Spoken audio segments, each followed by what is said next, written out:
Financial investments are more than a pastime. They're a responsibility, and learning the language is important.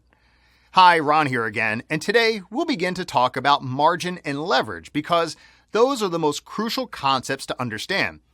They're at the bottom of our ability to earn huge profits, but they can also wipe out our balance if we're not careful. Now, with CFDs and Forex and even options, trading on margin and leveraged investments are sometimes used as synonyms, but they're really not. They are, however, two sides of the same coin. Most beginning traders will gladly tell you how much leverage they're getting, but few of them will be able to tell you and explain the importance of margin. In finance, margin is another word for collateral, how much you have to have so your broker can give you that loan we call leverage.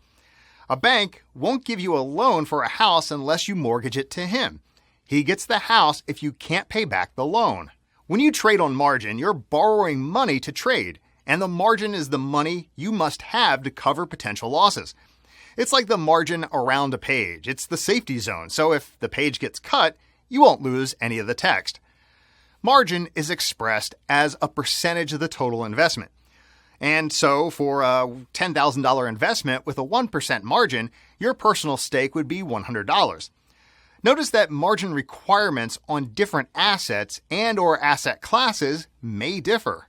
Usually, the required margin equals the bid or ask price times your lot size divided by your account's leverage ratio.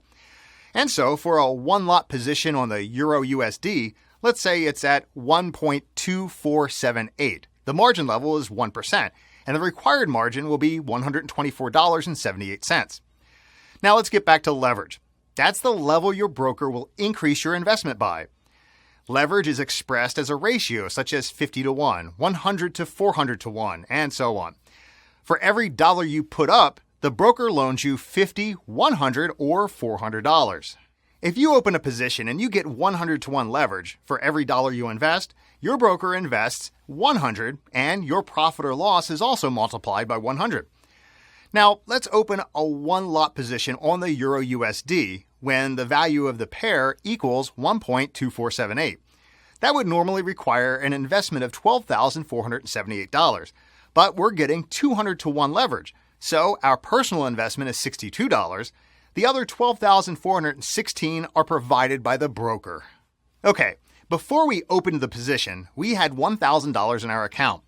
That number is immediately going to start changing based on the position's profit or loss. We don't get the $62 subtracted, but we do see what will be worth if we close that position at any given moment. Our equity is now $1,000 plus or minus our potential loss or gain. If we're doing really well, our equity will rise. Otherwise, our equity starts to drop. And that brings us to margin level. Your used margin is the amount of your equity dedicated to all of your open positions at any given moment. As soon as you opened the position, that required $62 margin became used margin. But it's constantly changing from the moment you opened the position, increasing if you're losing, decreasing if you're winning. Now, to make sure you won't exceed your balance and go into an overdraft, when your margin level equals your equity, positions will be automatically closed. Some of those positions may be about to become profitable. So always make sure that your equity is way above your margin level, just in case. Now, before that happens, you'll get a margin call, a warning that's set to a level determined by your broker. For some accounts, that'll be set at 100%. Meaning you'll receive the alert when your free equity is less than your required margin, and that's too late.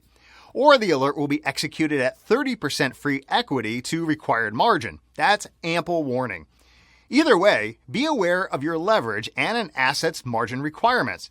And when your positions are open, always keep an eye on the bottom line.